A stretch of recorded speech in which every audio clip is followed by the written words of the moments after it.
Avowed was an absolute massive success. Everyone knows it, everyone sees it, everyone who says otherwise is clearly lying. And you know what else wasn't successful?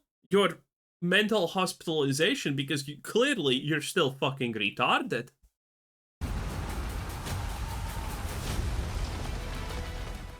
If you're looking for a video about Avowed being a smashing success, this isn't the video for you. Oh no! After looking at their first weekend of Steam sales, it is clear that they have not gotten a lot of engagement. Dragon Age Veilguard. Honestly, I think it's completely insane that so many people need to come out and state the obvious that neither Dragon Age Veilguard was a success because it didn't even sell 1 million copies. It's probably still struggling on that 500k mark. And now that having some kind of sales sell-off Ubisoft, well, Ubisoft, which is a different deal, but that's like pure desperation also. It is insane, okay? How do these people not understand? A couple of $1 million sounds a lot, and I would be pretty happy, you know, with 5 million. That's a lot of money. But when you're talking about a company that literally spends somewhere in the range of 300 to 450 million, most likely, to make these shitty games, and it only sells 1 million copies and you're not getting anything in return, that's an obvious disaster. Guard had more engagement, and sadly, we know how the story ended. But let's not dwell on unpleasant matters. It's definitely very concerning when your game doesn't do well, but I see a big difference between these two titles and their teams. You see, Obsidian is already working on Outer Worlds 2, and they've gotten the band back together again, the original creators, to make it happen. Part 2. But yeah, I wonder how Outer Worlds 2 is going to sell. Now, I don't think it's going to be a success, but it's really hard to judge how bad it's going to be, honestly. Because you need to understand, Outer Worlds 1 was a success, but that was because Fallout New Vegas team making a Fallout New Vegas, but it's their own game. That sounds exciting. My pussy was wet. Okay? I'm not going to lie to you boys. It is what it is. But then you actually got to see what the Outer Worlds is, and it's like, oh, this is sad and safe and disappointing. And there you go. And the Outer Worlds 2 now is coming, and it's like, oh, the company that made New Vegas failed to make New Vegas again because they didn't know what's actually popping off. Now they're making the second game, listening to zero criticism about the first one, and adding new weapons. And that's gonna solve it? I don't know. I think it's gonna sell a couple of. I don't know. I don't think it's gonna be not successful, but it's hard to tell how unsuccessful it's gonna be. Maybe it's just too early to judge because judging sentiment at this point is really hard. But Avowed at this sentiment at the reveal trailer was super hyped. And well, this currently is not hyped, okay? And like all good sequels, we've included everything that should have been in the first game. More action. The success or failure of Avowed won't crush them, and I think it's possible that this is the beginning of a golden age for Obsidian. She's technically right. They still have a chance. But, I mean, it's not looking good. It's really not looking good. Context, Avowed shipped on February 18th, and most reviewers agree that it's okay. Part of the average rating is due to expectations. Fans of Obsidian wanted and expected more from them. If you haven't played, reviews of the game are critical of the writing, characters, and art style, but generally think the combat is solid. And this is good news because it gives the team something to build on. Here's what Fergus, their studio head, had to say when asked if Avowed would get a sequel. So I guess there's always a billion things that we're thinking about as it relates to what makes... Oh, look at that. It's out of wife. Oh, Patty Patel, I love you. ...sense next. I mean, even from the standpoint of, like, we evaluate and we look Shut up, fatty, and let the woman speak. Hey, what we know with Avowed is we've created a really, really great action combat system, right? So what else could that apply to that could interest us more or differently? Keep in mind, this interview was the day after they shipped. They weren't getting a lot of numbers at that point, but even then, he could tell what the strengths were of the game. Also, the way he framed his answer to the question tells me that he's not committed to a sequel. This could be because he's hoping it will do well, or it could be because he's made a few games and knows exactly where it's going to land. My point is that he clearly understands the reality of his game. So why did they ship the game knowing that it I mean, she is giving him a little bit more credit than I would give him, okay? probably wasn't going to be a hit? Well, maybe that's because that wasn't the goal. After shipping Gears of War 2, I went to WB Games and we bought Snowblind Studios. They had some very talented people, but they hadn't shipped on a next-gen console. When I started working with them, I asked WB management what they wanted out of Snowblind. What was their expectation for the team? You see, WB was growing really rapidly. To be fair, saying that making a game and it being successful is not the point of the game is very, very not good. They had to learn that making a movie was different than making a game, and they had to think about all these problems that you encounter when you do acquisitions. At the end of By the way, what do you see here? What do you see here? Man. Well, actually, that's the only feasible woman here. Okay, not gonna lie, you're not my type, darling. Get out. Maybe a woman. Hard to tell. Definitely a woman. Also a woman. And yeah, that's pretty much it. Not counting this because I have standards. And yeah, that's pretty much where we're at. At the end Now this is probably 50% women of that conversation, we had a and 50% trans women. simple goal. We needed to build a team that could ship a game on a next-gen console, and we had to survive the acquisition storm. And we did. We succeeded in building a team, and we shipped. And many of those team members moved to Shadow of Mordor, which was a hit. That said, War in the North failed financially and critically. It was not a success from that standpoint. Look, no game team starts out aspiring to make an okay game. Developers want to make something critically acclaimed, and they want to stand on the stage and receive all of the applause and industry accolades from their peers. They want to secure financial stability for their team, and then, after it's all over, they want to do it again. They want to make another game. Unfortunately, life happens. Things don't always go well. In fact, they almost never go perfectly in game development. That's just how it works. Even the best dreams can be dashed on the rocks of reality. Here's the thing. Obsidian is delivering. They delivered Avowed, they continue to ship, and being able to ship a game after being acquired by another company is a miracle all on its own. I've been on both sides of that. To be fair, I completely disagree with that because they got acquired by Microsoft. Which means, yeah, it's gonna ship no matter what. And considering we actually know the story behind Avowed's creation, aka the fact that it's got scrapped 2 goddamn times, and then our wife, Carrie Patel, got put in charge of it, and then it was the woke mess it was, is... I mean, quite telling, but there's no... I mean, Anthem shipped. Anthem fucking shipped.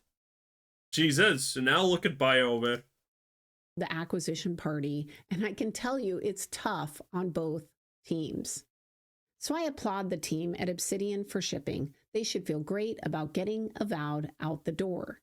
Also, given the current state of Xbox game studios, you can't take shipping for granted. It's a big deal. Xbox needs games on Game Pass. They've spent billions of dollars acquiring... I love the classic Xbox has no games, make shit. Oh man, no wonder the Xbox fanboys are a bigger plague upon gaming than the woke people nowadays. It is really funny, honestly. Studios and starting up new ones. And you know, many of them are still burning through cash with no ship date in sight. For example, look at the Initiative Studio. They were started in 2018. They've had oh god, perfect Karen, the Karen game this is. Yeah, this is perfect, Dodic, by the way. Oh, it's fucked. It is so dead. At least one major reset, and they still haven't shipped. They are located in Santa Monica, which means their costs are extremely high. So even if they do make it out the door, it will be incredibly difficult for them to earn back the money that was spent. It would need to be a monster hit. Then you have Undead Labs. They were acquired in 2018. Well, yeah, but we're constantly talking about the fact that this shit is so unrealistic. The modern AAA game is effectively going to be a complete disaster if it doesn't sell close to 10 million copies. Which is good fucking luck, dude. You're going to need it because it's not happening. To sell of 10 million copies, you need to be actually really good. How much Space Marine sold copies? I don't know. But some studios are magically managing to do all of these things without, 400 million budget. And that is insane. Again, on average, every single AAA studio for every game has a minimum budget of 200 to 400 million. And let's actually do some things here, okay? Let me get the calc. We're gonna start using the calculator online because that I usually do this in my head, but this is much more interesting for you guys. Okay, so let's go for the middle. 3 million. Okay, this is 3 million, right? Yes. No, 300 million. This is 300 million. This is your average price for a game, right? So your average to create a game, okay? And now we need to divide this by the magical average price of a game. And let's say this is gonna be $90 because I want to feel generous, okay? You know how that you know how much that's gonna be? That's gonna be roughly 270-ish million. No, wait, actually 333. Oh, okay, close enough. This is why I need to do more things in my head on average. So this is 333 million. Okay? No, actually 3,333,000, okay? This is how many copies you need to sell if you're selling at $90. But wait a minute. This is not actually even remotely close to the real price. Because you know what we actually need to do? If we have $90, then we take the Steam cut, which is something like 30%. 30%. And wait, I don't know how to do this on a calculator. God damn it. Okay, 64. Let's 64. 30%. 30% minus 30% from 90 is 64. Okay, let's just do it like that. It's pretty simple shit, right? No, is it 64? How much is it? God damn it, I need to do this so much more. Okay, how much did I say? Okay, 90 times how much did we need? We needed 0.72. Okay, 63. Yeah, I said 63. God damn it, I'm so stupid nowadays. What if 63? That is the 30% Steam. After, well, that's kind of it for Steam. But who knows what else costs you have? Maybe you have a licensing fee, which is going to be literally 50% of this. 50% of this is what? Let's round it up. It's going to be 32 bucks. So it's 32 bucks. So now for the 300 million.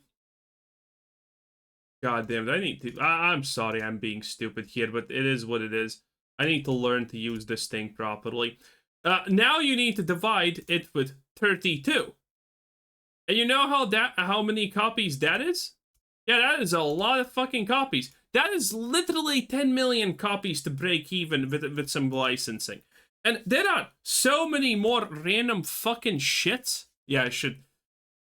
What do you want more? Me just doing this in my head because it's easier for me? Or me doing this on the calculator and looking like a complete dipshit moron until I learn to use the calculator properly here?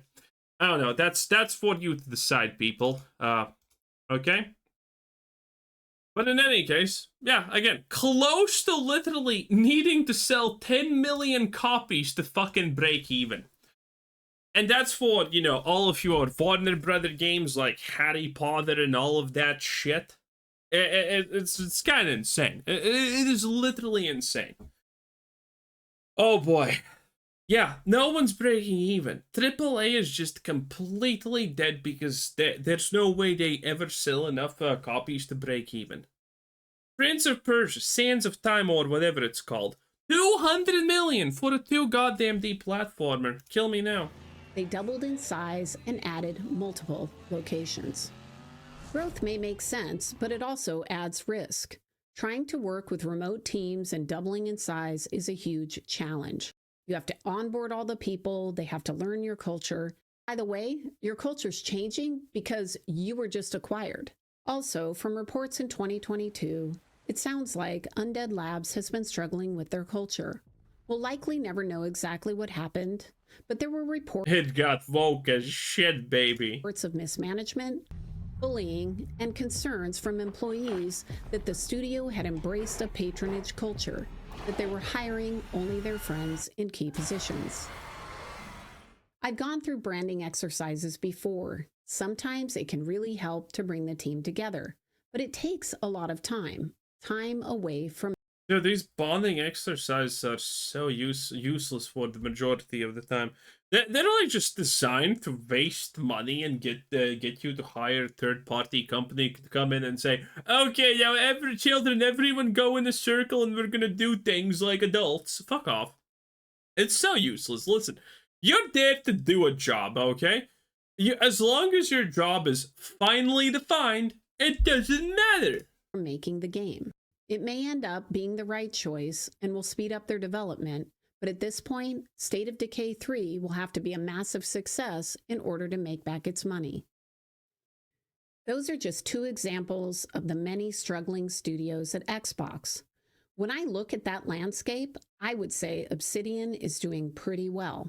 They survived acquisition and they shipped a game that is good enough for Game Pass. They also launched Grounded in 2020 and Pentiment in 2022.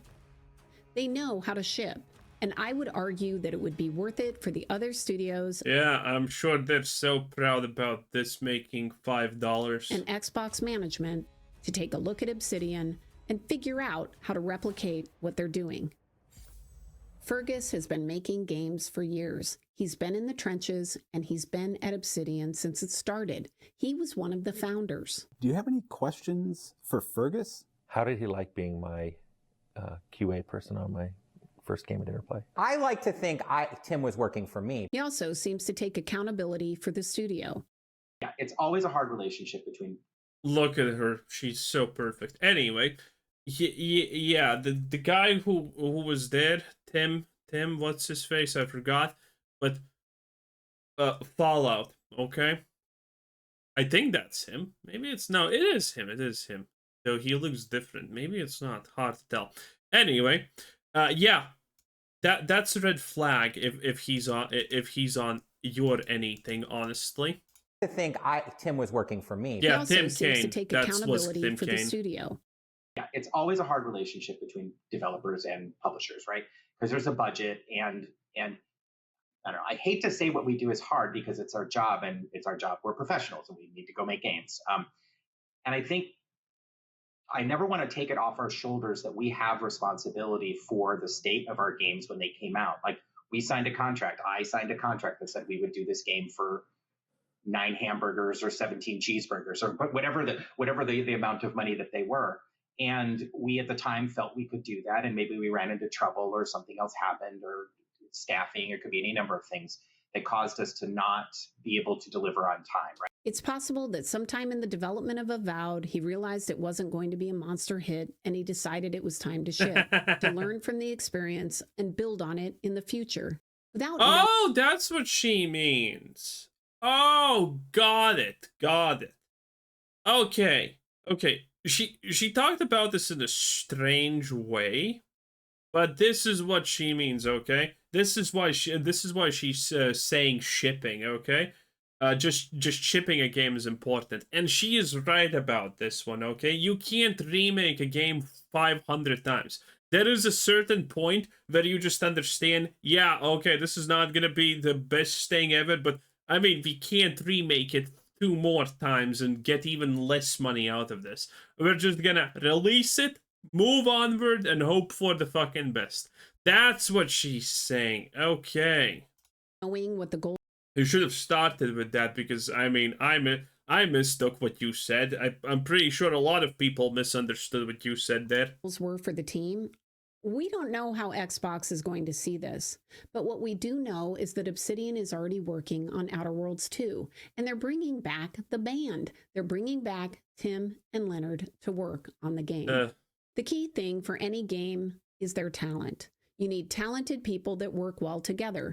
I met Leonard 26 years ago. What was he like back then? Pretty much like this. He hasn't aged. Wait, that is Tim. What kind of Tim is that? Is that, no, Tim Kaine was from Fall. Am I mistaking something? Am I just being stupid today? Who knows? Much. I've aged horribly, and he looks exactly the same. No, and it's his voice. Okay. Let me find him real quick. Fallout New Vegas, Tim Kaine? I think it was Tim Kaine, right? Timothy Kaine. There we go. Is this the same guy? I can't fucking tell. Hi, everyone. Okay? Is this the same guy? Like, look at him. Is this the same guy? I'll show the screen. Wait a moment. Okay, is this the same guy? Is this the same dude? It kind of looks like him, but doesn't. It has to be. I didn't know he actually went to do Outer Wilds after Fallout New Vegas and all of that shabazzle, though. That is quite wild. Okay, not after Fallout New Vegas, but you get it. I didn't know he actually went for the Outer Worlds. It explains why the game sucks, because Tim Kaine is literal poison, as far as I can honestly tell. We have watched his videos. The guy's like, fuck game design, fuck storylines, fuck gameplay. I just want to make something cool in the engine that I have never done before. That's literally all this guy does. That's literally all this guy cares. He just wants to make something new in a way that he hasn't before. He's not a game developer. He's like more like a guy who just wants to do things with game engines, and that's fun for him. He doesn't seem to give a shit about anything else, almost, honestly. He led when asked about Fallout New Vegas TV show, he literally said, oh yeah, Bethesda, yeah, they completely ruined the lore. Oh, love it, Toddy, boy, Todd, my boy. Can I work for you, please? Untrue. When you're building a game, you need trust. And you can't just build that kind of relationship overnight. It takes time. Watching interviews with these two is magical because you can see they have a genuine, solid relationship. On top of that, they understand game development. For example, there are a lot of game developers today that think constraints on their design is a bad thing. Me and Jason designed what the intro was going to be based off our constraints. I know we say this all the time. That's true. You need constraints on stuff. Otherwise, you just whoop, and that's bad. Interviews, but like constraints are really good because they make you be creative. This team also understands the triangle. They understand that making a game is an exercise in trade-offs. The time constraints and the budget constraints have been a little challenging. You know, we are always wanting to put more. Bro, listen, okay? Considering every studio that has AAA studio that has made a game in the last 5 years, turns out after a year or two that they made a version of the game, threw it out, made another version of the game, threw it out, and then the third version of the game only was the one that they decide, you know what, fucking good enough. Kind of goes against this point. Anyway, pretty interesting. Not even really much of an Avowed video, but hey, pretty interesting anyway. That was a Laura Freyer. 10 out of 10. Bye!